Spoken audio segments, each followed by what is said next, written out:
ও বাবা আমার, আপনার গালটা কেন লাল হয়ে গেল? মনে হয় কেউ আপনার গালের মধ্যে তাপ্পর বসায়া দিল। নবী গো, মিথ্যা কথা বলবেন না, আপনি বলেন কি আপনার গালের মধ্যে তাপ্পর মারলো? নবী বলে জানার দরকার নাই, খাবার নিয়ে আসলাম, খাবার খেয়ে নাও। ওইদিকে ইহুদি মনের মধ্যে চটপট শুরু হয়ে গেছে। ইহুদি একদল যুবকদেরকে ডেকে বলে, রে যুবক, এই দিক দিয়ে যে একটা সুদর্শন যুবক গেল, তোমরা তারে চিনুনি? এবার সুদর্শন যুবক বলে, হা হা, তিনি তো মক্কার মুহাম্মদ, তিনি মক্কার মুহাম্মদ, মানুষদেরকে ইসলামের দাওয়াত দেয়। ওই ইহুদি ডেকে বলে, আব্দুল্লাহর ছেলে মুহাম্মদ? বলে হা হা, আব্দুল্লাহর ছেলে মুহাম্মদ। ইহুদি আবার চিন্তা করলেন, আব্দুল্লাহর ছেলে মুহাম্মদ যদি হয় থাকে, আমার কপাল পড়ে গেছে, এই কপাল নিয়ে আমি দুনিয়াতে আর থাকতে পারবো না, আমার দুনিয়ার শান্তি সব শেষ হয়ে গেল। কারণ আব্দুল্লাহর ছেলে মুহাম্মদ এমন একজন ব্যক্তি যার বিরুদ্ধে একবার বদদুয়ার বাণী পেশ করে দেরি হয় না, সাথে সাথে ধ্বংস হয়ে যায়। তার আপন চাচা আবু লাহাবের বিরুদ্ধে বদদুয়া করলেন, ডাইরেক্ট আল্লাহ কবুল করে নিলেন। আবু জাহেল ধ্বংস হইতে দেরি হয় নাই, আবু লাহাব ধ্বংস হইতে দেরি হয় নাই। এবার ওই ইহুদি যুবক বলেন, না না না না, আমাকে তার কাছে মাপ চাওয়াই লাগবে। ইহুদি দৌড়াইয়া নবীর দরবারে হাজির, ডেকে বলে, পয়গম্বর, চিনতে পারি নাই, আপনি আমাকে আল্লাহর জন্য ক্ষমা করে দেন। ও নবী আমার, আপনি আমাকে ক্ষমা করে দেন, প্রয়োজনে কালিমা পড়ে মুসলমান হয়ে যাব। এবার নবী বলে, যদি কালিমা পড়ো তাহলে তোমাকে ক্ষমা করতে পারি, তাহলে তোমার কাটা হাতটাকেও বালা করতে পারি। ওই ইহুদি নবীর যেই হাতের মাধ্যমে তাপ্পর মারলেন, হাতটাকে কেটে নবীর দরবারে চলে গেলেন। নবী আমার দেখে ইহুদির ডান হাতটা কাটা। নবী আমার বলেন, ইহুদি, কে তোমার ডান হাত কাটলো জানায়া দাও। এবার ইহুদি বলেন, আপনাকে যে তাপ্পর মারলাম নিজের মনকে মানাইতে পারি নাই, এই জন্য নিজের হাত আমি নিজেই কেটে ফেললাম। আমার নবী বলেন, ইহুদি, যদি কালিমা পড়তে চাও তাহলে তোমার হাত আমি জোড়া লাগায়া দিতে পারি, যদি কালিমা পড়ো তোমাকে ক্ষমা করতে পারি। ইহুদি বলে, আর দেরি করা যাবে না, যেই হাত কেটে ফেললাম এই হাত যদি আবার পুনরায় ভালো হয়ে যায় তাহলে আমি কালিমা পড়লেও সুবিধা কোথায়? যদি আমি নবীর কাছ থেকে মাপ পাই তাহলে আমি কালিমা পড়লেও সুবিধা কোথায়? ইহুদি ডেকে বলে, মুহাম্মদ, দেরি করা যাবে না, কালিমা পড়ে আমাকে আপনি মুসলমান বানায়া দেন। এবার নবী পড়ে, লা ইলাহা ইল্লাল্লাহ মুহাম্মাদুর রাসূলুল্লাহ, মুহাম্মদ হামদু হামদো খুদা বস, খুদা হামদ মুহাম্মদ মুস্তফা বস, রব্বিয়াত খুদা की है जहाँ तक, नबूवत मुस्तफा की है वहाँ तक। तू दिल में तू आता है समझ में नहीं आता, तू दिल में तू आता है समझ में नहीं आता, बस जान लिए मैं तेरे पहचान वही है, बस जान लिया मैं तेरे पहचान वही है। एक चश्मे ज़दन गाफिल ज़ा शाह नबाशी, एक चश्मे ज़दन गाफिल ज़ा शाह नबाशी, शायद कि नगाह कुनदा गाह नबाशी, शायद कि नगाह कुनदा गाह नबाशी। वलनबलुवन्नकुम बिशैइन मिनल खौफि वल जू'i व नक़सिम मिनल अम्वाल वनक़सिम मिनल अम्वालि वल अनफुसि वस्समरात वबश्शिरि साबिरीन।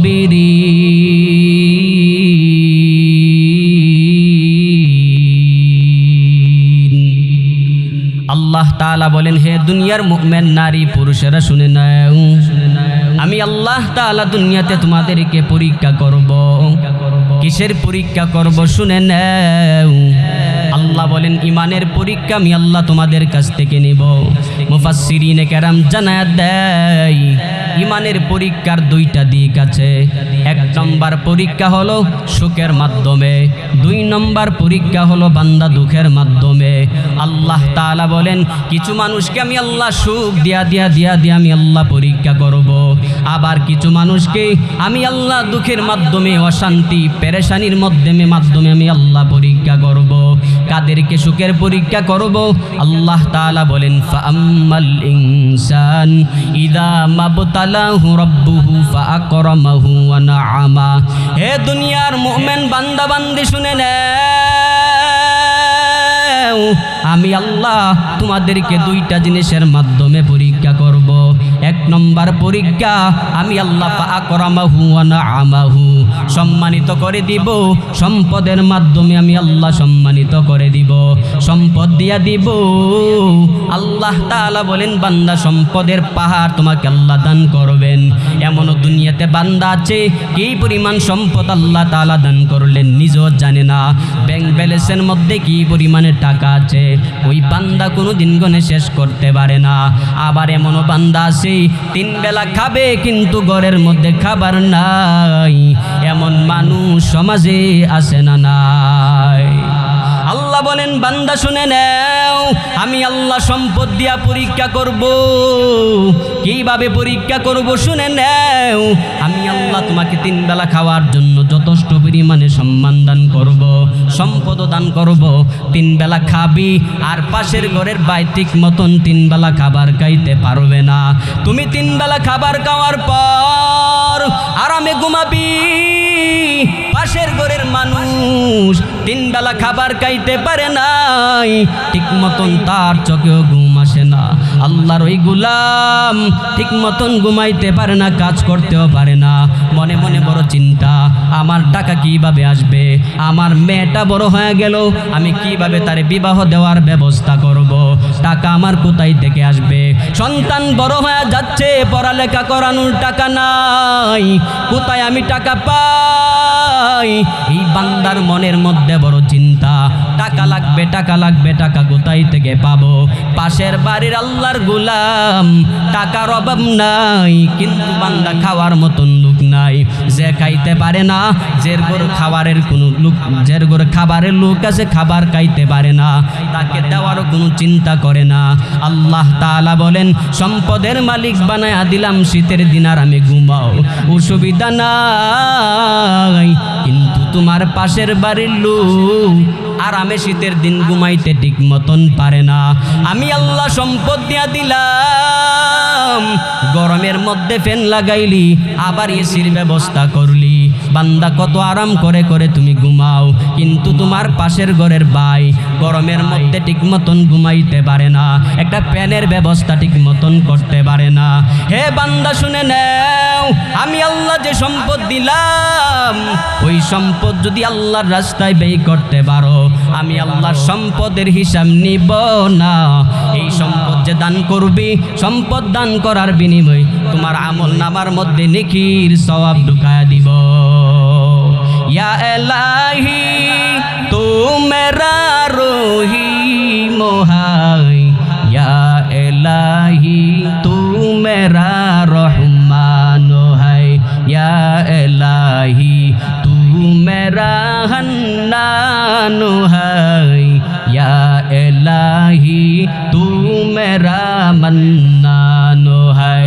কুফর শিরক মেরে দিল से दूर कर, मेरे दिल में इश्क हक मामूर कर। আল্লাহ তাআলা বলেন বান্দা আমি আল্লাহ সম্পদ দিয়ে এক নম্বরে তোমাকে পরীক্ষা করব, দুই নম্বরে ওয়া নাআমাহু আমি আল্লাহ নিয়ামত দিয়ে পরীক্ষা করব। নিয়ামত দুই প্রকার হতে পারে, এক নম্বরে সম্পদের নিয়ামত হতে পারে, দুই নম্বরে আল্লাহ পদবী দিয়া তোমাকে আল্লাহ তাআলা পরীক্ষা করতে পারেন। আল্লাহ তাআলা তোমাকে সাধারণ মানুষ বানানোর পর আল্লাহর কাছে চাইছো, দয়ার মালিক তুমি আমার এলাকার মেম্বার বানায়া দাও, পদ চাইছো আমি আল্লাহ তোমারে দান করলাম। ও দয়ার মালিক, মেম্বার হইলাম পেট ভরে নাই, চেয়ারম্যান বানায়া দাও। চাইলা আল্লাহ বলেন তোরে দান করলাম। চেয়ারম্যান হওয়ার পর পেট ভরে না, আল্লাহ তাআলার কাছে চাইলি, ও দয়ার মালিক এবার তুমি আমার এমপি মন্ত্রী বানায়া দাও। আল্লাহ বলেন বান্দা চাইলি পদের উন্নতি দিলাম, কিন্তু শুনে নাও আমি আল্লাহ যে পদের উন্নতি দান করলাম, আমি আল্লাহ সমস্ত ক্ষমতার মালিক, আমি আল্লাহর কাছে সমস্ত ক্ষমতার উৎস। আমি আল্লাহ যাকে চাই তাকে আমি আল্লাহ তাকে সামান্য পরিমাণে শক্তি দান করি, তাকে সামান্য পরিমাণে রাজত্ব দান করি। কুলিল্লাহুম্মা মালিকাল মুলক তুতিল মুলকা মান তাশা। আল্লাহ বলেন আমি আল্লাহর ক্ষমতার মালিক, যাকে চাই তাকে বিন্দু পরিমাণে ক্ষমতার আসনে আসীন করি। সমস্ত ক্ষমতার মালিক কে?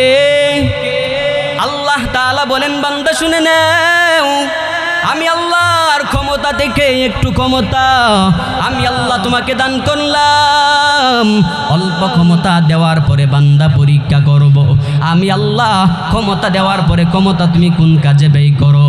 মাজলুমের পাশে দাঁড়াও নাকি জালেমের পাশে দাঁড়ায়া যাও? আমি আল্লাহ তাআলার বিধান হলো মাজলুমের পাশে বান্দা দাঁড়ায়া যাবি, জালেমকে প্রতিহত করবি। কিন্তু বান্দা সম্মান দেওয়ার পর জালেমের পাশে দাঁড়ায় গেলি, মাজলুম বান্দার পাশে দাঁড়াও নাই, আমি আল্লাহর হক পরিপূর্ণ বান্দা আদায় করতে পারো নাই। আমি আল্লাহ সম্মান দিলাম, মর্যাদা দিলাম, ক্ষমতা দিলাম, কিন্তু বান্দা ক্ষমতার পথ পায়া মানুষকে হয়রানি করলা। আমি আল্লাহ তাআলা আমার ক্ষমতা তোমারে দিলাম, কেন দিলাম বান্দা জানুনি? শুধুই মাত্র পরীক্ষা করার জন্য দিলাম। এবার তুমি মেম্বার হওয়ার পরে, চেয়ারম্যান হওয়ার পরে তুমি অফিসের মধ্যে বসে বসে দিন কাটাও। তোমার একজন সাধারণ মানুষ যখন তোমার কাছে একটা চেয়ারম্যানের চাইন আনার জন্য দৌড়া যায়, দিন কি দিন ঘুরাইলা, একটা সাইনের জন্য দিন কি দিন ঘুরাইলা। আল্লাহ তাআলা বলেন তোমারে আমি আল্লাহ মর্যাদা দিলাম, সম্মান দেওয়ার পর সরকারি মাল জনগণকে টিউবওয়েল দেওয়ার জন্য তোমারে সম্পদ দেওয়া হয়, ওই সম্পদ তোমার পেটের মধ্যে ঢুকাইলা। তোমাদেরকে খালবার বানানোর জন্য সম্পদ দেওয়া হয়, এই সম্পদের তুমি খালবারের টাকাটা তোমার পেটে ঢুকায়া দিলা। তোমাকে রড দিয়ে ব্রিজ বানানোর জন্য সম্পদ দেওয়া হয়, কিন্তু তুমি রড পেটে ঢুকাইয়া বাঁশ ব্রিজের নিচে দাঁড় করায়া দিলা। আল্লাহ তাআলা বলেন যতই বাহাদুরি করো বান্দা শুনে নাও, একদিন আমি আল্লাহ রশির মধ্যে যখন টান দিব তখন কিন্তু আর দূরে যাইতে পারবা না, আর পলায়ন করতে পারবি না। আল্লাহ তাআলা বলেন বান্দা শুনে নাও, আমি আল্লাহ তোমাকে সম্মান দিয়া পরীক্ষা করলাম, পদবীর মাধ্যমে পরীক্ষা করলাম। যদি পাশ করতে চাও মদিনাওয়ালা নবীর সুন্নতের ইত্তেবা করে চলো। নবী আমার যেইভাবে রাষ্ট্র পরিচালনা করলেন তুমিও সেইভাবে রাষ্ট্র পরিচালনা করো। নবী আমার সাহাবাই কেরামদেরকে যেই নিয়ম নীতির উপরে চলতে বললেন তুমিও তার নিয়ম নীতি ফলো করে চলো। মদিনাওয়ালা নবী বলেন যদি তার নিয়ম নীতি ফলো করে করে চলতে পারো তাহলে তোমার হাসন নাসর আমি নবীর সঙ্গে হয়ে যাবে। আল্লাহ তাআলা বলেন দুইভাবে পরীক্ষা করব, সুখী যারা তাদের দুইটা পরীক্ষা, এক নম্বর সম্পদ বাড়ায়া দিব, দুই নম্বরে সম্মান বাড়ায়া দিব। আর যারা দুঃখী তাদেরকে পাঁচটা বিষয়ের মাধ্যমে পরীক্ষা করব। এই যে মাহফিলে আসলেন সব বড় লোক, অধিকাংশ বড় লোক ঘরে ঘুমায়। মাহফিল তো শুনবে গরিবরা, ওনাদের স্লোগান এটা। আসলে কি গরিবরা শুনবে নাকি সবার জন্য? ফাদাক্কির ইন্নামা আনতা মুযাক্কির। নবী গো আপনি দাওয়াত দেন, ধনী গরিব চলবে না, সকলের কাছে দিনের দাওয়াত পৌঁছে দেন।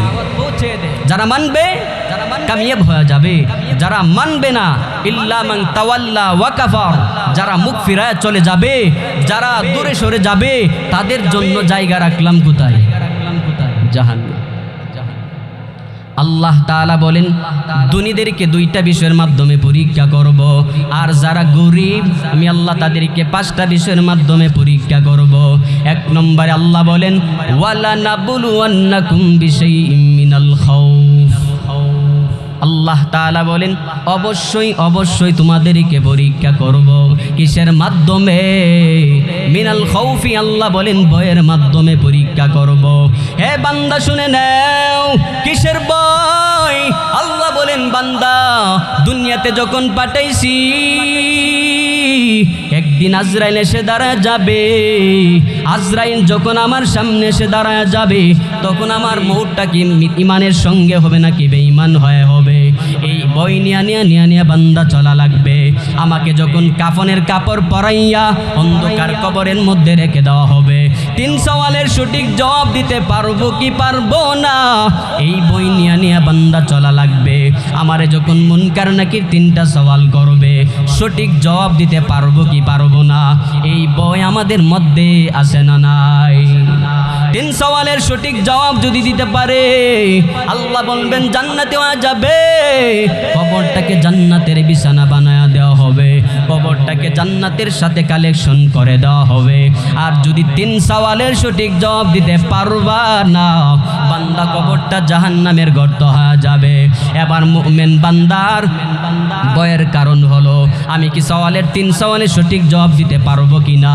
মুমিন বান্দার চিন্তা হলো হাসরের ময়দানে যখন দাঁড়ায় যাব, সূর্যটা মাথার অর্ধ হাত উপরে চলে আসবে, এমন কঠিন মুহূর্তে জমিনটা হয়ে যাবে তামার, সমস্ত মানুষগুলা থাকবে উলঙ্গ। ওই হাসরের কঠিন ময়দানে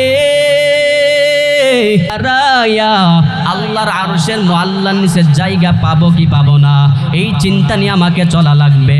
আল্লাহ তাআলা হাসরের ময়দানে আল্লাহ তাআলা আমার ডান হাতে আমলনামা দিবে নাকি বাম হাতে দিবে, এই চিন্তা নিয়ে বান্দা চলা লাগবে। হাসরের কঠিন ময়দানে আল্লাহ কি বলবে বিনা হিসেবে জান্নাতে চলে যাও, নাকি হিসাব দিয়া জান্নাতে যাওয়া লাগবে, এই বই নিয়া বান্দা চলা লাগবে। আল্লাহ তাআলা বলেন যারা গরীব আমি আল্লাহ 1 নম্বরে ভয় দিয়া পরীক্ষা করব। 2 নম্বর বান্দা শুনে নাও ওয়ালজুই, আল্লাহ বলেন ক্ষুধার্তরা কি আমি আল্লাহ তোদেরকে পরীক্ষা করব। এক বেলা খাবার খাবি, অপর বেলা খাবার খাইতে পারবা না, এমন মানুষ সমাজে আছে না নাই? আল্লাহ তাআলা বলেন ওয়ালজু, এক বেলা খাবার খাওয়ার পরে অপর বেলার খাবার জোগাইতে পারবা না। আল্লাহ তাআলা জানায় দেয় এই পরীক্ষা আমি আল্লাহ নবীদেরকেও করলাম, তোমাদেরকেও করব, নিশ্চিত শুনে নাও। আল্লাহ তাআলা আইয়ুব আলাইহিস সালাতু ওয়াস সালামকে পরীক্ষা করলেন, ইব্রাহিম নবীকে আল্লাহ পরীক্ষা করলেন, আমাদের নবী মুহাম্মাদুর রাসূলুল্লাহ সাল্লাল্লাহু আলাইহি ওয়াসাল্লাম। মুহাম্মদ হামদু হামদু খুদা বাস, খুদা হামদ মুহাম্মদ মুস্তাফা বাস, রব্বিয়াত खुदा की है जहाँ तक, नबूवत मुस्तफा की है वहाँ तक। আল্লাহ বলেন আমার নবীকে আমি আল্লাহ পরীক্ষা করলাম, আমার নবীর দিনকে দিন চলে যায়, ঘরের চুলার মধ্যে রান্না হয় না, ঘরের মধ্যে কোনো খাবার জোগানো হয় না। মদিনাওয়ালা নবী আমার দিনের দাওয়াত দিয়ে রওয়ানা, ইতিমধ্যে নবীর মনের মধ্যে চলে আসলো আমার মেয়ে ফাতিমার বাড়ির মধ্যে চলে যাব। নবী আমার নিজের মেয়ে ফাতিমা রাদিয়াল্লাহু তাআলা আনহাকে দেখার জন্য ফাতিমার বাড়ির সামনে দাঁড়ায়া গেলেন। দরওয়াজার সামনে দাঁড়ায়া টক টক করে কড়া নাড়তে লাগলেন আর বলে রে মা দরওয়াজা খুলে দাও, আমি তোমার বাবা রাহমাতাল লিল আলামিন। ও মা তোমার বাবা দরওয়াজার সামনে দাঁড়ায় আছে, দরওয়াজা খুলে দাও। ফাতেমা বাবার আওয়াজ শোনা মাত্র দরওয়াজার সামনে এসে দাঁড়ায়া গেলেন, কিন্তু দরওয়াজা খুলতে চায় না। নবী বলে রে মা তুমি কি আমি বাবার সঙ্গে রাগ করেছো? কেন দরওয়াজা খুলতে চাও না জানায়া দাও। ফাতেমা চোখের পানি ফালায় বলে বাবা আমার আমি কেন দরওয়াজা খুলতে চাই না আপনি জেনে নেন। ও বাবা আমার আমি আপনার কন্যা সন্তান, আমি আপনার মেয়ে, আপনার সামনে আসার জন্য আমার শরীরে যেই পরিমাণ কাপড়ের প্রয়োজন ওই পরিমাণ কাপড় আমার শরীরে নাই, অথচ জান্নাতে নারীদের সর্দান্নি হবে। ওই মহিলা বলেন ও বাবা আমার আপনার সামনে আসার জন্য যেই পরিমাণ কাপড়ের প্রয়োজন ওই পরিমাণ কাপড় আমার বডির মধ্যে নাই। নবী আমার চোখের পানি ফালায়া বলে রে মা তুমি বাবার চাদরটা তোমার শরীরের মধ্যে মুড়ায়া নাও, আর আমি বাবার সামনে দরওয়াজা খুলে দাঁড়ায়া যাও। এবার নবী আমার দরওয়াজার ফাঁকা দিয়া নবীর চাদরটা ভিতরের মধ্যে ঢুকায়া দিলেন। ফাতেমা রাদিয়াল্লাহু তাআলা আনহা চাদরটাকে নিজের বডির মধ্যে মুড়ায়া নিলেন, আর দরওয়াজা খুলে নবীর সামনে দাঁড়ায়া গেলেন। নবী আমার দেখে ফাতেমার শরীরটা কেমন যেন জীর্ণ শীর্ণ হয়ে গেল। নবী আমার বলে, রে মা, কেন তুমি শুকায় গেছো? কি তোমার ঘরে কোনো খাবার নাই, নাকি তুমি অসুস্থ হয়ে গেছো? এবার নবীর মেয়ে ফাতেমা ডেকে বলে, রে বাবা, আমার কোনো অসুস্থতা নাই, আমার ঘরে 3 দিন ধরে কোনো খাবার নাই। ও বাবা, আমার হয়ে যাবেন, যতক্ষণ বিচার করবেন না ততক্ষণ আপনি ঘর থেকে বের হতে পারবেন না। আমার নবী বলে, নাতি আমার, কি বিচার নিয়ে আসছো তুমি, তাড়াতাড়ি আমাকে জানায়া দাও। এবার হাসান বলেন, ও নানা আমার, আজকে 3 দিন হয়ে গেল, যখন 3 দিন আগে সকালবেলা খাবার চাইলাম, মা আমাদেরকে খাবার দিতে পারে নাই। দুপুরবেলা খাবার চাইলাম, মা দুপুরবেলাও খাবার দিতে পারে নাই। আবার যখন রাত্রেবেলা খাবার চাইলাম, মা খাবার দিতে পারে নাই। আবার যখন পরের দিন খাবার চাইলাম, মা খাবার দিতে পারে নাই। আমাদেরকে বলে, সন্তান, একটু খেলাধুলা করে আসো, তোমাদের জন্য একটু পরেই খাবারের ব্যবস্থা করব। নানা গো, 1 দিন না 2 দিন না 3টা দিন চলে গেল, আজকে পর্যন্ত খাবার মুখে দিতে পারি নাই। ও নানা আমার, বিচার করে দেন। আমার নবী চোখের পানি ফালাইয়া হাসান হুসাইন রাদিয়াল্লাহু তাআলা আনহুমকে বলেন, এ নাতি আমার, দেখো তোমরা 3 দিন ধরে খাবার পাও না, এই জন্য তোমাদের মার বিরুদ্ধে তোমরা মামলা দায়ের করলা। হে হাসান, দেখে নাও, আমি নবী 7 দিন ধরে খাবার খাইতে পারি না, 7 দিন ধরে আমি নবী কোনোদিন খাবার খাইতে পারি নাই, শুধু খেজুর খেয়ে খেয়ে আমি নবী দিন কাটাইলাম। ও নাতি আমার, দেখে নাও, আমি তো কারো কাছে বিচার দায়ের করি নাই, আমি তো কারো কাছে মামলা দায়ের করি নাই। নাতি রে, একটু ধৈর্য ধরো, আল্লাহ তাআলার পরীক্ষা যখন শেষ হয়ে যাবে তখন তোমরা সফল হয়ে যাবে। এবার নবী আমার বয়ান করে করে ঘর থেকে বের হয়ে গেলেন। আর মনের মধ্যে চিন্তা হলো, আর রাস্তা দিয়ে হাঁটবো, যার বাড়ির মধ্যে একটা কাজ পাবো, তার বাড়ির মধ্যে কাজ করে করে বিনিময়ে যা পাবো তা দিয়ে আমার নাতিদের মুখের খাবার তুলে দিব। এবার নবী আমার ইহুদির বাড়ির সামনে দাঁড়ায় গেলেন। ও ইহুদি ভাই, একটা কাজের ব্যবস্থা করে দাও, আজকে 3 দিন হয়ে গেল আমার নাতির মুখে খাবার দিতে পারি না। ইহুদি, একটা কাজের ব্যবস্থা করে দাও, যা আসবে উজরত তাই দিয়া দিবা। ইহুদি বলেন, এত সুদর্শন যুবক আমি কুশিংকালেও দেখি নাই, এত সুন্দর চেহারা কুশিংকালেও আমি কোনোদিন মক্কার মধ্যে দেখি নাই। ইহুদি বলে, ও সুদর্শন যুবক, তোমার মতন যুবক কোনোদিন মানুষের বাড়িতে কাজ করতে পারে না, তুমি তো কাজ করতে পারবা না, তুমি আমার সাথে মস্করা করার জন্য চলে আসলা, তুমি মনে হয় আমার সাথে মজা করার জন্য চলে আসলা। নবী বলেন, না না, আমি কারো সঙ্গে মজা করার জন্য আসি নাই। ও ইহুদি, আমার ঘরের মধ্যে খাবার নাই, কারো সঙ্গে মজা করার জন্য আমি নবী আসি নাই, কাজের ব্যবস্থা করে দাও। এবার ইহুদি বলে, আমার কাছে দেওয়ার মতো কোনো কাজ নাই, তবে শুনে নাও, একটা খেজুর বাগান আছে, ওই বাগানের মধ্যে যদি খেজুর গাছের বাগানে ঠিক মতন পানি দিতে পারো, তুমি কূপ থেকে বালতি দিয়ে দিয়ে দিয়ে দিয়ে পানি তুলবা, খেজুর গাছের গোড়ার মধ্যে পানি দিয়া দিবা, 1 বালতি পানির বিনিময় 3টা করে খেজুর দেওয়া হবে। নবী বলে, অসুবিধা নাই, বালতি দেও, আমি খেজুর গাছের গোড়ার মধ্যে পানি দিতে চাই।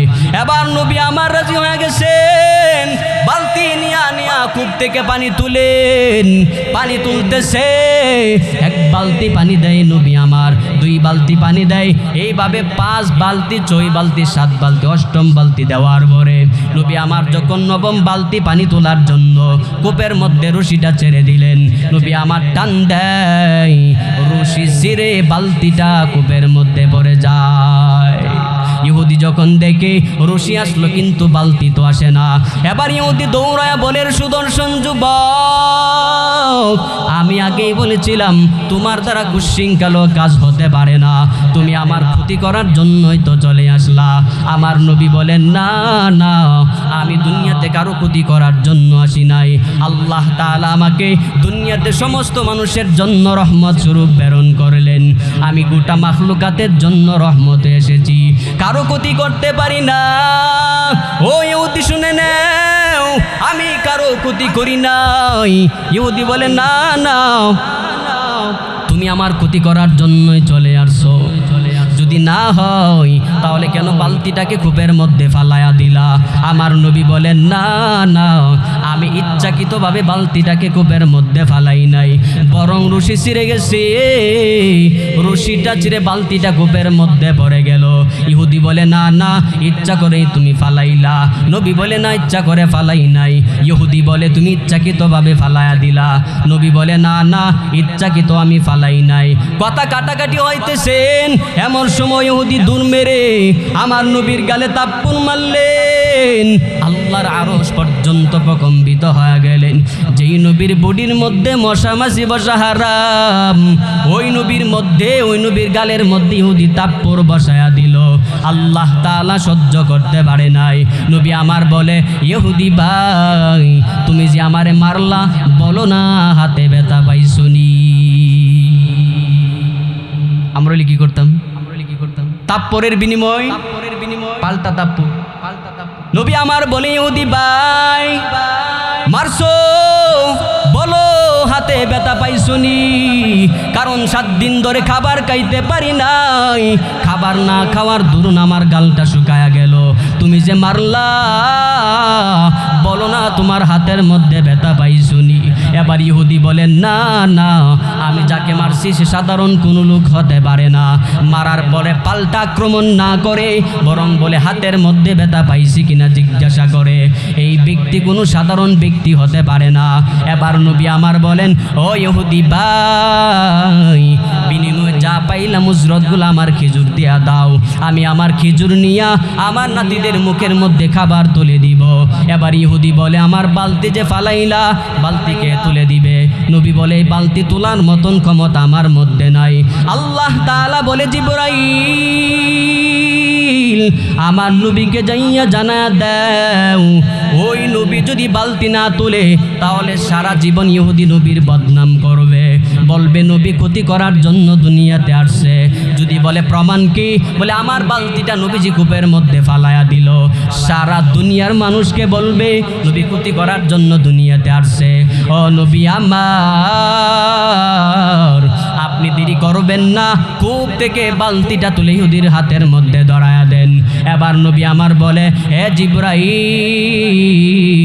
এই বালতি তোলার মতো তো আমার কাছে কোনো অস্ত্র নাই, আমার কাছে কোনো যন্ত্র নাই, আমি কেমনে তুলবো?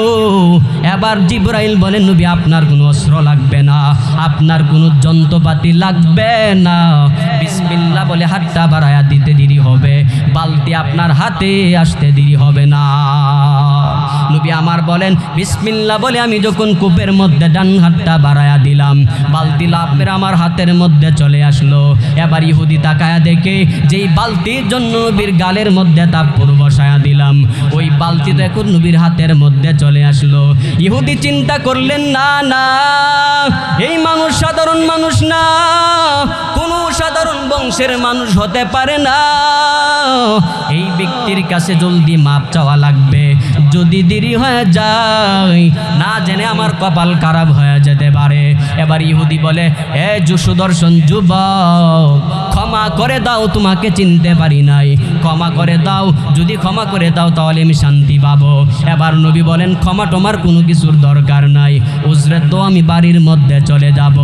আমার নবী খাবারগুলা নিয়ে বাড়ির মধ্যে যখন চলে গেলেন, হাসাইনের মুখে খেজুর তুলে দেয়, হুসাইনের মুখে খেজুর তুলে দেয়, ফাতেমা রাদিয়াল্লাহু তাআলা আনহার মুখের মধ্যে খেজুর তুলে দেয়। এবার ফাতেমা তাকায় দেখে নবীর গালটা কেমন যেন লাল হয়ে গেল। ও বাবা আমার, আপনার গালটা কেন লাল হয়ে গেল? মনে হয় কেউ আপনার গালের মধ্যে তাপ্পর বসায়া দিল। নবী গো মিথ্যা কথা বলবেন না, আপনি বলেন কি আপনার গালের মধ্যে থাপ্পড় মারলো? নবী বলে জানার দরকার নাই, খাবার নিয়ে আসলাম, খাবার খেয়ে নাও। ওইদিকে ইহুদি মনের মধ্যে চটপট শুরু হয়ে গেছে। ইহুদি একদল যুবকদেরকে ডেকে বলে, রে যুবক, এই দিক দিয়ে যে একটু সুদর্শন যুবক গেল, তোমরা তারে চিনুনি? এবার সুদর্শন যুবক বলে, হা হা, তিনি তো মক্কার মুহাম্মদ, তিনি মক্কার মুহাম্মদ, মানুষদেরকে ইসলামের দাওয়াত দেয়। ওই ইহুদি ডেকে বলে, আব্দুল্লাহর ছেলে মুহাম্মদ। বলে, হা হা, আব্দুল্লাহর ছেলে মুহাম্মদ। ইহুদি আবার চিন্তা করলেন, আব্দুল্লাহর ছেলে মুহাম্মদ যদি হয় থাকে, আমার কপাল পড়ে গেছে, এই কপাল নিয়ে আমি দুনিয়াতে আর থাকতে পারবো না, আমার দুনিয়ার শান্তি সব শেষ হয়ে গেল। কারণ আব্দুল্লাহর ছেলে মুহাম্মদ এমন একজন ব্যক্তি যার বিরুদ্ধে একবার বদদুয়ার বাণী পেশ করে দেরি হয় না, সাথে সাথে ধ্বংস হয়ে যায়। তার আপন চাচা আবু লাহাবের বিরুদ্ধে বদদুয়া করলেন, ডাইরেক্ট আল্লাহ কবুল করে নিলেন। আবু জাহেল ধ্বংস হইতে দেরি হয় নাই, আবু লাহাব ধ্বংস হইতে দেরি হয় নাই। এবার ওই ইহুদি যুবক বলেন, না না না না, আমাকে তার কাছে মাপ চাওয়াই লাগবে। ইহুদি দৌড়াইয়া নবীর দরবারে হাজির, ডেকে বলে, পয়গম্বর, চিনতে পারি নাই, আপনি আমাকে আল্লাহর জন্য ক্ষমা করে দেন। ও নবী আমার, আপনি আমাকে ক্ষমা করে দেন, প্রয়োজনে কালিমা পড়ে মুসলমান হয়ে যাব। এবার নবী বলে, যদি কালিমা পড়ো তাহলে তোমাকে ক্ষমা করতে পারি, তাহলে তোমার কাটা হাতটাকেও বালা করতে পারি। ওই ইহুদি নবীর যেই হাতের মাধ্যমে থাপ্পড় মারলেন, হাতটাকে কেটে নবীর দরবারে চলে গেলেন। নবী আমার দেখে ইহুদির ডান হাতটা কাটা। নবী আমার বলেন, ইহুদি, কে তোমার ডান হাত কাটলো জানায়া দাও। এবার ইহুদি বলেন, আপনাকে যে থাপ্পড় মারলাম নিজের মনকে মানাইতে পারি নাই, এই জন্য নিজের হাত আমি নিজেই কেটে ফেললাম। আমার নবী বলেন, ইহুদি, যদি কালিমা পড়তে চাও তাহলে তোমার হাত আমি জোড়া লাগায়া দিতে পারি, যদি কালিমা পড়ো তোমাকে ক্ষমা করতে পারি। ইহুদি বলে, আর দেরি করা যাবে না, যেই হাত কেটে ফেললাম এই হাত যদি আবার পুনরায় ভালো হয়ে যায় তাহলে আমি কালিমা পড়লেও সুবিধা কোথায়? যদি আমি নবীর কাছ থেকে মাপ পাই তাহলে আমি কালিমা পড়লেও সুবিধা কোথায়? ইহুদি ডেকে বলে, মুহাম্মদ, দেরি করা যাবে না, কালিমা পড়ে আমাকে আপনি মুসলমান বানায়া দেন। এবার নবী পড়ে, লা ইলাহা ইল্লাল্লাহ মুহাম্মাদুর রাসূলুল্লাহ মুহাম্মদ হামদু হামদো খুদা বস, খুদা হামদ মুহাম্মদ মুস্তফা বস, রব্বিয়াত খুদা কি হ্যায় জাহাঁ তক, নবুয়ত মুস্তফা কি হ্যায় ওয়াহাঁ তক। এই নবীর উম্মত হয়ে আমাদের কপাল ভালো না খারাপ? ভালো না খারাপ? কম না বেশি? কম না বেশি? এই নবীর পাওয়ার জন্য অন্যান্য নবীরা পর্যন্ত বলছেন, আল্লাহ নবী না বানায়া যদি আখিরি নবীর উম্মত বানাইতেন আমার কপালটা বড় ভালো ছিল। এমন বয়ান শুনে নাই? শুনছেন না কোনোদিন? অন্য অন্য নবীরা পর্যন্ত যদি বলতে পারে আমার আখিরি নবীর উম্মত বানান, আপনি আমি এই নবীর উম্মত হওয়ার জন্য কতটা দরখাস্ত করছি? দরখাস্ত করা লাগছে? করছেন? বিনা দরখাস্তে যেই মালিক আখিরি নবীর উম্মত বানাইছেন, এজন্য ওই মালিকের শুকরিয়া আদায় করা দরকার আছে না নাই? দরকার আছে না নাই? রাসূলুল্লাহ সাল্লাল্লাহু আলাইহি সাল্লামের উম্মত হওয়ার জন্য যদি শুকরিয়া আদায় করতে চান, আল্লাহ তাআলা বলেন, আমি আল্লাহর ভালোবাসা পাওয়ার জন্য লাগবে নবীর মোহাব্বত। আমি আল্লাহ তাআলার ভালোবাসার যদি পেতে চাও তাহলে ওই নবীকে ইত্তেবা করা লাগবে, ফলো করা লাগবে। যদি করতে পারো তাহলে আমি আল্লাহ তোমাদেরকে ভালোবাসবো। সুবহানাল্লাহ বলবেন না? আল্লাহর ভালোবাসা পাওয়ার জন্য মাধ্যম কি বলে? মাধ্যম কি? রাসূলুল্লাহ সাল্লাল্লাহু আলাইহি সাল্লামের মোহাব্বত। আল্লাহর ভালোবাসার পাওয়ার মাধ্যম কি বলেন? নবীজির মোহাব্বত, নবীজির ইত্তেবা, নবীকে ফলো করে চলা লাগবে। যদি চলতে পারেন আল্লাহ দুনিয়া তো দামি বানায়া দিবে, আখিরাত তো দামি বানায়া দিবে। রাসূলুল্লাহ সাল্লাল্লাহু আলাইহি ওয়াসাল্লাম বলেন, কানা মাই ফিল জান্নাহ, আমি নবীর উম্মত হওয়ার কারণে যদি কেউ নিজেকে গর্ব মনে করো তাহলে আমি নবীর সাথে জান্নাত মনে করো। শ্রেষ্ঠ নবীর উম্মত হয়ে গেলাম, এতেই দামি হয়ে গেলাম। ব্যাপারটা এমন না, শ্রেষ্ঠ নবীর উম্মত হয়েছি, নবীকে সমস্ত নবীর উম্মত থেকে বেশি ফলো করা লাগবে। সাহাবাই কেরাম রাসূলুল্লাহ সাল্লাল্লাহু আলাইহি সাল্লামের দরবারে গিয়া বলেন, ইয়া রাসূলুল্লাহ, আপনাকে মহাব্বত করি। বলে কেমন করো? বলে আমার মার থেকে বেশি করি। বলে তুমি কেমন করো? বাবার থেকে বেশি করি। রাসূল বলেন, এই ছোট্ট সাহাবী, মসজিদে নববীর মধ্যে বয়ান করেন। সাহাবীর বয়স হলো 11 থেকে 13। বয়স কত?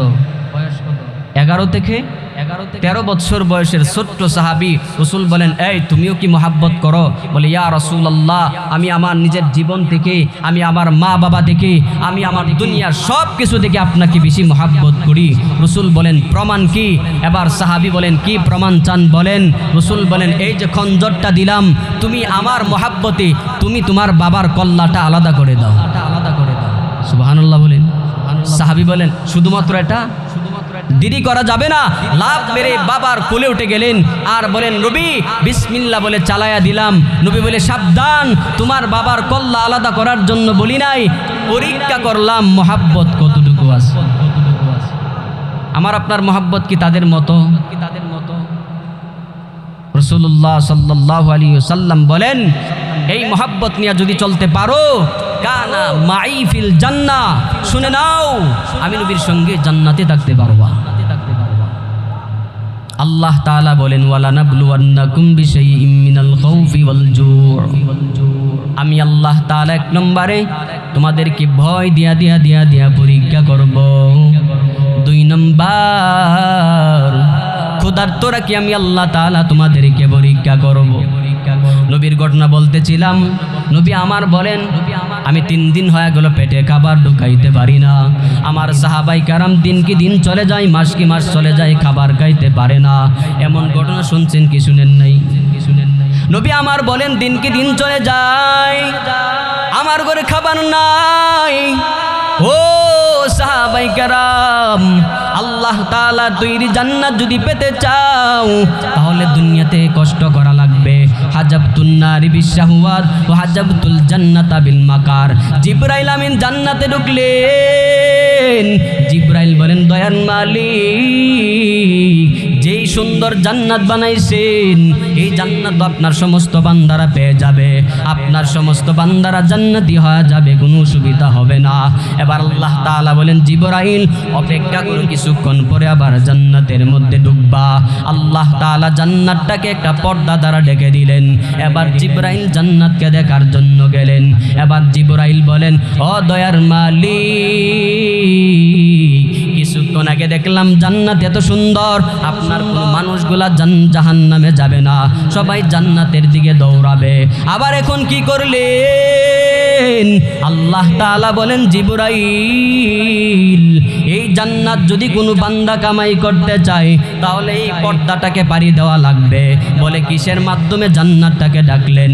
নবী আমার বলেন, হাজাবতুন নারি বিশাহওয়াত ওয়া হাজাবতুল জান্নাতা বিল মাকার। ওই জান্নাতটাকে আল্লাহ দুঃখ দিয়ে ডেকে দিলেন, অভাব দিয়ে আল্লাহ জান্নাতটাকে ডেকে দিলেন, পেরেশানি দিয়ে আল্লাহ জান্নাতটাকে ডেকে দিলেন। অর্থাৎ নবী বলেন, যেই বান্দা দুনিয়াতে টেনশনের মধ্যে থাকবে, যেই বান্দা দুনিয়াতে পেরেশানির মধ্যে থাকবে, যেই বান্দাটা দুনিয়ার মধ্যে অসুস্থতার মধ্যে থাকবে, দুঃখে দুঃখে দুঃখে দুঃখে দুঃখে দিন কাটাবে, যেই বান্দার মনের মধ্যে শুধু অশান্তি আর পেরেশানি, ছেলে অসুস্থ, মেয়ে কয়েকদিন পরে মেয়ে অসুস্থ, আবার নিজে অসুস্থ হয়ে যাবে, একটু টেনশন আর টেনশন। আমার নবী বলে, সাহাবাই কেরাম, টেনশন পেরেশানি দুঃখ অভাব নিয়ে যদি মরতে পারো, এই মরা নামক পর্দাটা যখন সরে যাবে, জান্নাতের মধ্যে ঢুকে যাবে। এবার জিবরাইল আমিন বলেন, আল্লাহ তাআলা আমাকে জাহান্নাম বানানোর পরে জাহান্নামে পাঠায়া দিলেন। আমি জাহান্নামের মধ্যে হাজির। জাহান্নামের মধ্যে যখন চলে গেলাম, তাকায় দেখি জাহান্নাম এত কঠিন জায়গা, জাহান্নাম এত কষ্ট দিয়ে আল্লাহ বানাইলেন, আপনার কোনো বান্দারা কুশ্চিনকালও জাহান্নামী হবে না। আল্লাহ বলেন, জিবরাইল অপেক্ষা করো, কিছুক্ষণ পরে আমি আল্লাহ জাহান্নামে একটা পর্দা ফালায়া দিব।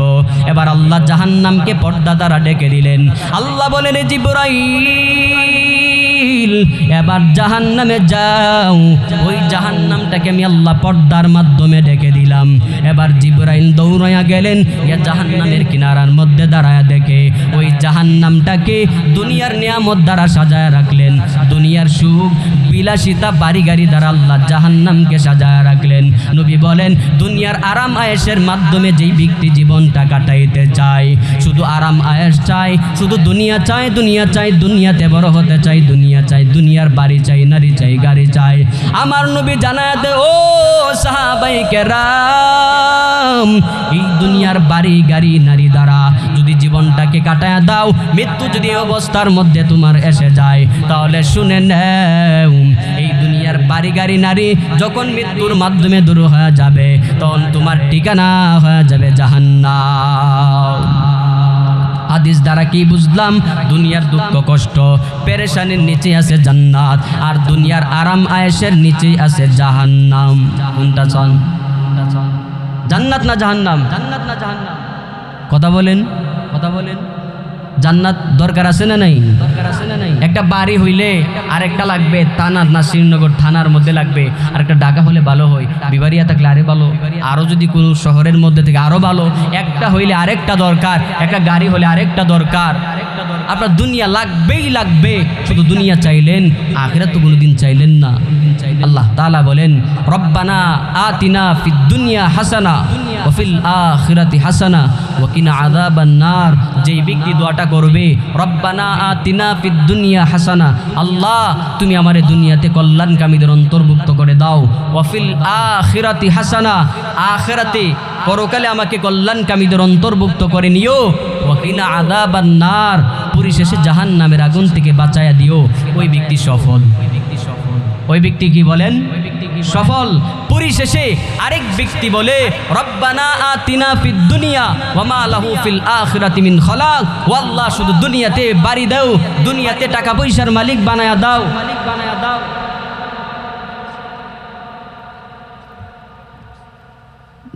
আলহামদুলিল্লাহ, আমাদের প্রধান অতিথি সাইফুল্লাহ সাদি সাহেব হুজুর বাঙ্গা ব্রিজ চলে আসছেন।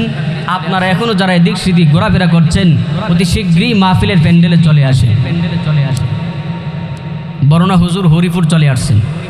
আপনার খুশি না বেজার? থাকবেন না বাকবেন? থাকবেন তো ইনশাআল্লাহ। আখিরি মুনাজাত দিয়ে বাড়িতে যাবেন ইনশাআল্লাহ।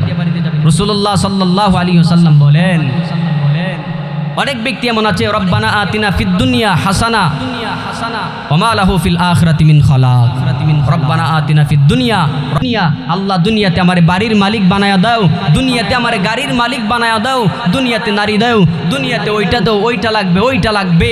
আল্লাহ বলেন, শুধু দুনিয়া চাইলি? হে কপাল পোড়া, ওয়া মা লাহু ফিল আখিরাতি মিন খালাক, আখিরাতে তোর জন্য সরিষার দানা পরিমাণও কিছু থাকবে না। নাউজুবিল্লাহ বলেন। আপনারা বিরক্ত হয়েছেন? ওইটা চলে যেতেছেন সবাই, কেউ যাবেন না, কেউ যাবেন না। যতক্ষণ থাকবেন আল্লাহ তাআলা আমাদের উপরে রহমত বরকত নাজিল করবেন। রাসূলুল্লাহ সাল্লাল্লাহু আলাইহি ওয়াসাল্লাম বলেন, হে উম্মত, যতক্ষণ আল্লাহর কাছে চাবে, দুনিয়াও চাও আখিরাতও চাও। যতক্ষণ চাবে, শুধু দুনিয়া চাবে আখিরাত চাবে না, হবে না, হবে না। দুনিয়ার পাশাপাশি আখিরাত লাগবে কি লাগবে না? দরকার আছে না নাই? দুনিয়া আর দুনিয়া ফানিয়া ওয়াল আখিরাতু বাকিয়া, দুনিয়া ক্ষণস্থায়ী, একদিন ধ্বংস হয়ে যাবে, আখিরাত বাকি থাকবে, কোনোদিন শেষ হবে না। এবার শুনেন, শেষ কথা শুনেন। রাসূলুল্লাহ সাল্লাল্লাহু আলাইহি ওয়াসাল্লাম বলেন, আখিরাতের দিনটা কতদিন হবে? ওটা সবাই চলে যেতেছেন, মন তো খারাপ হয়ে যাচ্ছে, কেউ উঠবেন না, আল্লাহর রাস্তায় কেউ আর উঠবেন না। শুনেন আখিরাতের দিনটা কেমন হবে শুনেন। রাসূলুল্লাহ সাল্লাল্লাহু আলাইহি ওয়াসাল্লাম বলেন, আখিরাতের দিনটা কেমন হবে? বলে, দুনিয়ার 50,000 বছর, আখিরাতের একদিন। কি বললাম? 50,000 বছর আর আখিরাতের একদিন। আখিরাতের কোনো শেষ হবে না, আখিরাতের কোনো শেষ নাই। শুনে নেন, মদিনাওয়ালা নবী বলেন, ও সাহাবায়ে কেরাম, আখিরাতের সময় কেমন হবে ভালো করে শুনে নাও। আখিরাতের দিন কেমন হবে বান্দা জানুনি? বলে, আল্লাহ তাআলা যদি আসমান থেকে জমিন পর্যন্ত পুরাটা পৃথিবী সরিষার দানা দিয়ে ভরাট করে দেয়, আসমান থেকে জমিন পুরাটা পৃথিবী যদি সরিষার দানা দিয়া ভরাট করে, এক একটা সরিষার দানা কি 1 কেজি?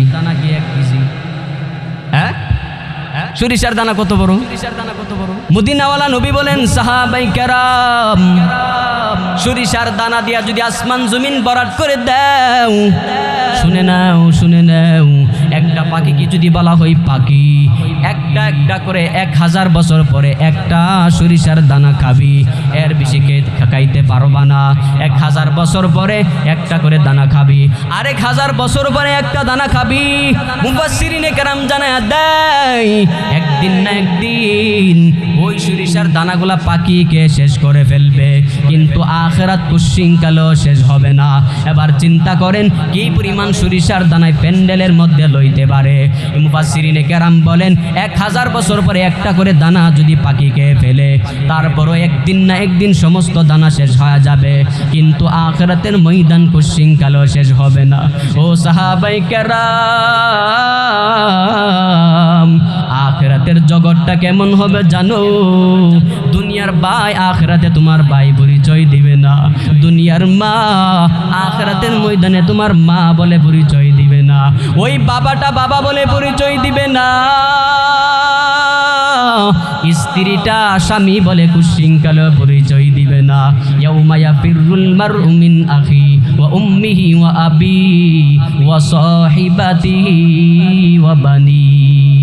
আল্লাহ বলবেন হাসরের ময়দানে ভাই ভাই থেকে পলায়ন করবে, বাবা সন্তান থেকে পলায়ন করবে, মা তার সন্তান থেকে পলায়ন করবে, স্ত্রী স্বামী থেকে পলায়ন করবে, স্বামী তার স্ত্রী থেকে পলায়ন করবে। দুনিয়াটা পালানোর জায়গা, আখিরাত পালানোর জায়গা হয়ে যাবে। মুফাসসিরিনে কেরাম বলেন, সমস্ত আমলনামা যখন দেওয়া শেষ হয়ে যাবে, এক ব্যক্তির আমলনামা দেওয়া হবে, দেখবে একটা নেক আমলের জন্য জাহান্নামের ফয়সালা হয়ে গেল। এবার আল্লাহর বান্দা বলে, ও দয়ার মালিক, একটা মাত্র নেক আমলের জন্য আমাকে জাহান্নামে যাওয়া লাগবে? এটা হতেই পারে না। ও আল্লাহ, একটু সুযোগ করে দাও, আমি আমার সন্তানের কাছে যাব, সন্তানের কাছ থেকে একটা নেকি নিয়ে আসব। যদি সন্তান না দেয়, আমি আমার বিবির কাছে যাব, একটা নেকি নিয়ে আসব। আমার বিবি যদি ফিরায়া দেয়, আমি আমার বাবার কাছে চলে যাব। যেই বাবা দুনিয়াতে বড় করার জন্য মাতার গাম পায়ে ফেলাইছেন, ওই বাবা সুরের ময়দানে আমারে ফেরায়া দিতে পারে না। ও দয়ার মালিক, ও আল্লাহ, আপনি আমাকে একটা সুযোগ করে দেন। আল্লাহ তাআলা বলবে, বান্দা যাও, তোমার সুযোগ করে দিলাম, তবে শুনে নাও, দুনিয়ার কোনো মানুষ তোমাকে দিবে না, সবাই তোমাকে তাড়ায়া দিবে, ফিরায়া দিবে। আল্লাহর বান্দা বলবে, মানি না, বিশ্বাস করি না, আমাকে সুযোগ দাও। আল্লাহ বলবেন, বান্দা যাও। ওই বান্দা যখন সন্তানের কাছে যাবে, সন্তান বলবে, আমার দুনিয়াতে বাবা ছিল, কিন্তু আপনি যে আমার বাবা এটা আমি বিশ্বাস করি না। দুনিয়াতে আমার মা ছিল, কথা সঠিক, আপনি আমার বাবা না, আপনি আমার মা না, আপনি আমার ভাই না, আপনি আমার স্ত্রী হতেই পারেন না। এই কথা কেন বলবে? বলে, একটা নেকি দিলে যদি আমার শর্ট পড়ে যায়, এই জন্যই চিন্তা করে করে বাবাকে একটা নেকি দিবে না, সন্তান তার বাপকে একটা নেকি দিতে প্রস্তুত হবে না, স্বামী তার স্ত্রীকে নেকি দিতে চাইবে না। আল্লাহর ওই বান্দা নৈরাশ হয়ে আবার রবের দরবারে চলে যাবে। ও দয়ার মালিক, আয় আল্লাহ, দুনিয়ার সবাই আমাকে ফিরায়া দিল, আমার সন্তান ফিরায়া দেয়, একটা নেকি চাইলাম, সন্তান আমাকে দিতে চাই না। বিবির কাছে গেলাম, বিবি বলে, আমার দুনিয়াতে কোনো স্বামী ছিল না। আমার মার কাছে যাই, আমার মা দূর দূর করে আমাকে তাড়ায়া দিল। দুনিয়ার সবার কাছ থেকে আমি নৈরাশ হয়ে ফিরে আসলাম। আল্লাহ বলবেন, বান্দা জাহান্নামের জন্য রেডি হয়ে যাও। ওই বান্দা জাহান্নামের দিকে যাবে, কিন্তু আস্তে আস্তে হেঁটে হেঁটে যাওয়ার চিন্তা করবে। আল্লাহ বলবেন, বান্দা হেঁটে হেঁটে কেন জাহান্নামের দিকে যাও? দৌড়ায় কেন জাহান্নামের দিকে যাও না? আস্তে আস্তে কেন জাহান্নামের দিকে যাও? এবার বান্দা বলবে, ও দয়ার মালিক, দুনিয়াতে শুনছি আপনার নাম নাকি রহমান, আপনার নাম নাকি রহিম। ও আল্লাহ, আপনার রহমান, আপনার নাম রহিম, ওই নাম কোন সময় প্রয়োগ করবেন? ও আল্লাহ, এই নাম যদি বরকত না পায়, এই নাম কার জন্য রাখলেন গো আল্লাহ? ও ও দয়ার মালিক, আয় আল্লাহ রহমান নামের গুণে আমাকে জান্নাতি বানায়া দাও, রহিম নামের গুণে জান্নাতি বানায়া দাও। আল্লাহ বলবে বান্দা যাও, আমি আল্লাহ রহমান রহিম নামের গুণে তোমার নামটা জান্নাতের লিস্টে উঠায় দিলাম। ইয়া এলাহি তো মেরা রহিম হায়, ইয়া এলাহি তো মেরা রহমান হায়, ইয়া এলাহি তু মেরা হান্নান হায়, ইয়া এলাহি তু মেরা মন্নান হায়। কুফর শিরক মেরে দিল সে দূর কর, মেরে দিল মে ইশক হক মামুর কর। এই দুনিয়ার বাড়ি গাড়ি, দুনিয়ার সম্পদ, দুনিয়ার সন্তান কোনোটাই পরকালে কোনো কাজে আসবে না। এক নম্বরে কাজে আসবে আল্লাহ, দুই নম্বরে কাজে আসবে মুহাম্মাদুর রাসূলুল্লাহ। আল্লাহ এবং নবী ছাড়া পরকালে কোনো কাজে আসবে না। পরকালের জমিন যখন কায়েম হয়ে যাবে, মানুষগুলা জাহান্নামী অলরেডি চলে যাবে। এক শ্রেণীর উম্মতদেরকে টেনে টেনে টেনে টেনে জাহান্নামে নিয়ে যাবে, আরেক শ্রেণীর উম্মতদেরকে জাহান্নামের ফায়সালা শোনায় দেওয়া হবে। আমার নবী বলবে দয়ার মালিক ও আল্লাহ, দুনিয়াতে সমস্ত নবীদেরকে সুপারিশ করার জন্য একটা দোয়ার জন্য স্পেশাল অফার দান করলেন, আমাকেও একটা অফার দিয়েছেন, দোয়া করলে যা চাবো তাই দিয়া দিবেন। ও দয়ার মালিক, আয় আল্লাহ, দুনিয়াতে আমি দোয়া করি নাই, এই দোয়াটা আখিরাতের জন্য রেখে দিলাম। আল্লাহ গো, আমি দুনিয়াতে দোয়া করি নাই, আখিরাতের জন্য রাখলাম। কেন রাখলাম জানেননি? আমি জানি আমার গুনাহগার উম্মতেরা আমল বদামলের কারণে জাহান্নামী হয়ে যাবে। আমি আমার গুনাহগার উম্মতদেরকে সুপারিশ করে করে জান্নাতি বানাইতে চাই। ইন্না লিকুল্লি নাবিয়্যি দাওয়াতাম মুস্তাজাবা শাফাআতাল লি উম্মতি, ইন্নী আখবাতু দাওয়াতি শাফাআতাল লি উম্মতি। আমার নবী বলবে দয়ার মালিক, আল্লাহ দুনিয়াতে একটা দোয়া করার অফার দিয়েছিলেন, ওই দোয়া করি নাই, এই দোয়াটা আমি আসরের ময়দানে উম্মতের জন্য রেখে দিলাম। ও দয়ার মালিক, আয় আল্লাহ, আমার এক শ্রেণীর উম্মত অলরেডি জাহান্নামে চলে গেল, তাদেরকে জাহান্নাম থেকে বের করে জান্নাতের কাতারে দাঁড় করায় দাও। আল্লাহ বলবে ইয়া মুহাম্মদ ইরফা রাসাক সালতু তাশা ওয়াশফাতু শাফা। ও মুহাম্মদ, মাথা উঠাও, আপনি যা চাবেন তাই পাবেন, আজকে যা চাবেন আমি আল্লাহ আপনাকে তাই দান করব। এবার নবী আমার বলবেন উম্মতদেরকে জাহান্নাম থেকে তুলে জান্নাতের কাতারে দাঁড় করায়া দাও। আল্লাহ বলবেন যাও যাও, আমি আপনার উম্মতদেরকে জান্নাতি বানায়া দিলাম। নবী আমার তাকায় দেখবে আরেক শ্রেণীর উম্মতের হাতের মধ্যে শিকল লাগানো থাকবে, তাদেরকে ফেরেশতারা টেনে টেনে জাহান্নামের দিকে নিয়ে যাবে। আমার নবী আবার মাকামে মাহমুদের মধ্যে চলে যাবে। ও দয়ার মালিক, আয় আল্লাহ, তাদেরকে জান্নাতি বানায়া দাও, হাতের শিকল ছুটায়া দাও। আল্লাহ বলবে মুহাম্মদ, আপনার দোয়া আমি আল্লাহ কবুল করলাম, দুনিয়াতে কিছুই চান নাই, আজকে যাবেন আমি আল্লাহ ফিরাইয়া দিব, হতেই পারে না। দুনিয়াতে কম কান্না করেন নাই, উম্মতের জন্য আপনি অনেক কান্না করেছেন, আজকেও কান্না করবেন, আমি আল্লাহ বরদাস্ত করতে পারবো না। মুহাম্মদ মাথা উঠান, আপনার উম্মতদেরকে নিয়া জান্নাতে ঢুকে যান। এবার সমস্ত নবীরা জান্নাতের গেইটে দাঁড়া যাবে। জান্নাতে ঢোকার জন্য আদম নবী জান্নাতের গেইটে দাঁড়ায় যাবে, দরওয়াজা খুলতে পারবে না। মুসা নবী দাঁড়ায় যাবে, দরওয়াজা খুলতে পারবে না। ঈসা নবী দাঁড়ায় যাবে, দরওয়াজা খুলতে পারবে না।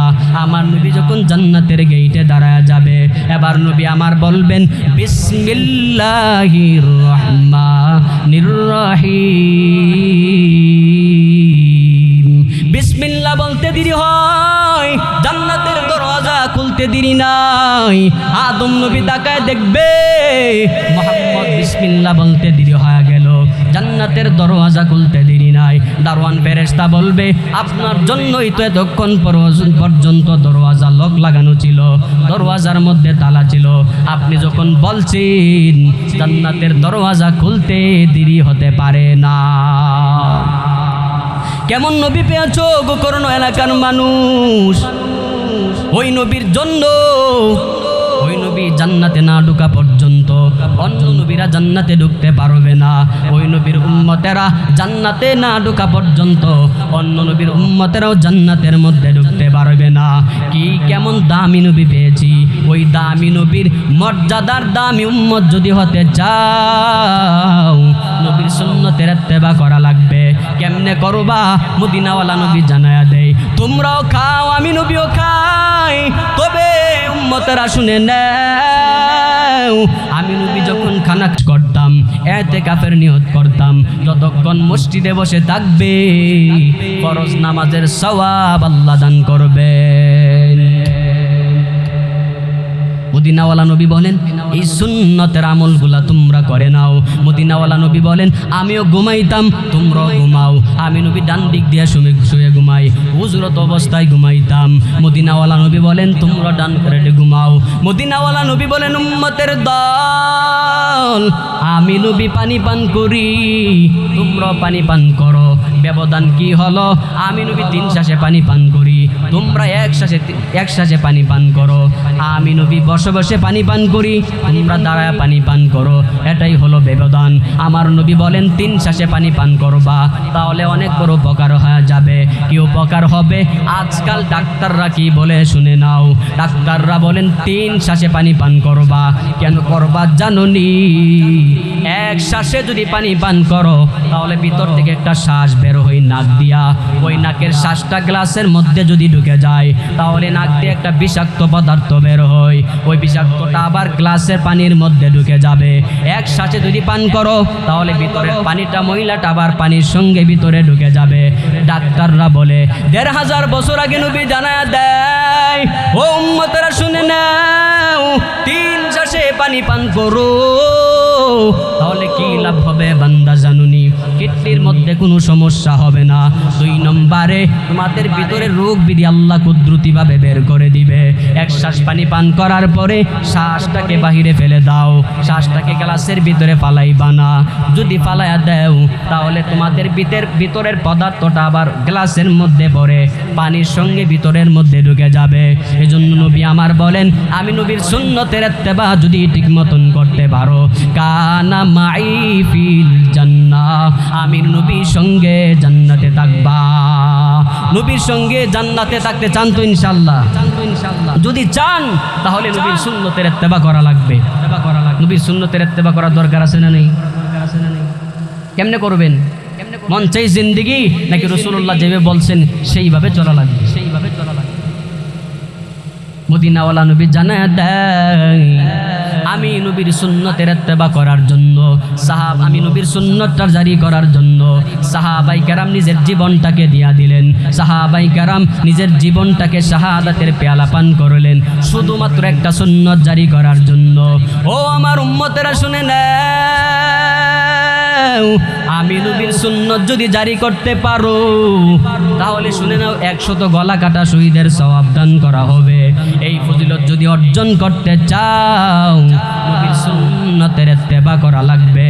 আর যারা করবে আল্লাহ বলেন ইউহিব্বুকুমুল্লাহ, আমি আল্লাহ তাদেরকে ভালোবাসবো। নবীর সুন্নতের ইত্তেবা যারা করবে আল্লাহ বলেন আমি আল্লাহ তাদেরকে ভালোবাসি। আল্লাহ যাদেরকে ভালোবাসে তাদের কি লাভ? আল্লাহ বলেন যাদেরকে আমি আল্লাহ ভালোবাসি ও দুনিয়া তো সফল হয়ে যাবে, আখিরাতেও সফল হয়ে যাবে। আল্লাহ বলেন জিবরাইল, আমি আল্লাহ অমুক গ্রামে অমুকের সন্তানকে ভালোবাসি। ও জিবরাইল, তুমি আজকে থেকে তাকে ভালোবাসতে শুরু করে দাও। এবার জিবরাইল তাকে ভালোবাসতে শুরু করে দেয়। আল্লাহ বলে জিবরাইল আসমান বাসিন্দা সবাইকে জানায়া দাও, আসমানের বাসিন্দারাও যেন তাকে ভালোবাসতে শুরু করে দেয়। এক পর্যায়ে আসমানের সমস্ত ফেরেশতারা বান্দাটাকে ভালোবাসতে শুরু করে দেয়। 2 নম্বরে আল্লাহ বলেন ও জিবরাইল, এই বান্দার মোহাব্বত দুনিয়ার সব মানুষের অন্তরের মধ্যে ঢুকায়া দাও। আল্লাহ তাআলা বলেন দুনিয়ার সব মানুষ তাকে ভালোবাসতে শুরু করবে। এবার নবী বলেন দুনিয়ার মানুষ যাকে ভালোবাসে, মহাব্বত করে, সম্মান করে, তাকে আল্লাহও ভালোবাসে, মহাব্বত করে, সম্মান করে। দুনিয়ার মানুষ যাকে সম্মান করে আল্লাহ তাআলা তাকে বিনা হিসাবে জান্নাতের মেহমান বানাবেন। আমাদের পাশে দুইজন আলেম বসা, সবাই সম্মান করেন, ওনাদেরকে যেই পরিমাণ মোহাব্বত করেন আরেকজন আম পাবলিক কি একই রকম মোহাব্বত। ব্যবধান আছে না নাই? ব্যবধান আছে না নাই? আছে না? আছে না? এবার হাদিসের সাথে মিলায়া দেখেন, দুনিয়ার মানুষ তাকেই ভালোবাসে আল্লাহ যাকে ভালোবাসে, আল্লাহ যাকে ভালোবাসে দুনিয়ার সব মানুষ তাকে ভালোবাসে। তার মানে ওলামায়ে কেরামকে সবাই যে ভালোবাসে মহাব্বত করে, তার পিছনে কারণটা কি? আল্লাহ স্বয়ং বান্দাকে ভালোবাসে। ঠিক কিনা বলেন? ঠিক কিনা বলেন? এজন্য যতটুকু সম্ভব ওলামায়ে কেরামের সংস্রবে থাকার চেষ্টা করবেন। পারবেন তো ইনশাআল্লাহ? পারবেন তো ইনশাআল্লাহ? আল্লাহ তাআলা বলেন, ওয়ালানাবলুওয়ান্নাকুম বিশাইইম মিনাল খাউফি ওয়াল জু'i ওয়া নাকসিম মিনাল আমওয়াল ওয়াল আনফুসি ওয়াস সামারাত ওয়া বাশশিরিস সাবিরিন। আল্লাহ বলেন, এক নম্বরে ভয় দিয়া পরীক্ষা করব, দুই নম্বরে জি আমাদের হযরত চলে আসছে, আপনারা আর ওটাওটি করবেন না, সবাই চলে আসেন। হুজুর চলে আসছে, চলে আসছে। রাসূলুল্লাহ সাল্লাল্লাহু আলাইহি ওয়াসাল্লাম বলেন, আল্লাহ তাআলা যাকে ভালোবাসে তাকে স্বয়ং আল্লাহ ভালোবাসে। এবার আল্লাহ তাআলা যদি ভালোবাসে, আল্লাহ তাআলা বলেন ওই বান্দাটার ঠিকানা হবে জান্নাত। বলতেছিলাম, এক নম্বরে আল্লাহ পরীক্ষা করবেন ভয়ের মাধ্যমে, দুই নম্বর পরীক্ষা করবেন ক্ষুধার্ত রাখার মাধ্যমে, তিন নম্বর পরীক্ষা করবেন ওয়া নাকসিম মিনাল আমওয়াল। আল্লাহ বলেন তোমার নুকসান করে দিব, মালকে নুকসান করে দিব। মালের মধ্যে ক্ষতি আসবে, দোকানের মধ্যে মাল থাকবে কিন্তু মালের মধ্যে বেচা কিনি হবে না, নুকসান হয়ে যাবে। আমি আল্লাহ তাআলা তোমার ক্ষতির মধ্যে ফালায়া দিব। এই কাজগুলা কেন করব জানো? আমি আল্লাহ পরীক্ষা করার জন্য করব। আনফুস, আল্লাহ বলেন ব্যক্তি জীবনে পরীক্ষা হবে। ওয়াস সামারাত, ফল ফলাদি নষ্ট করে দিবে। ওয়া বাশশিরিস সাবিরিন, আল্লাহ বলেন সব সাবিরিনদের জন্য বিনা হিসাবে জান্নাত। বলনেওয়ালা, শ্রবণ করনেওয়ালা সবাইকে আমল করার তৌফিক দান করুন। সকলে বলি আমিন। ওয়া মা আলাইনা ইল্লাল বালাগ। আসসালামু আলাইকুম ওয়া রাহমাতুল্লাহ।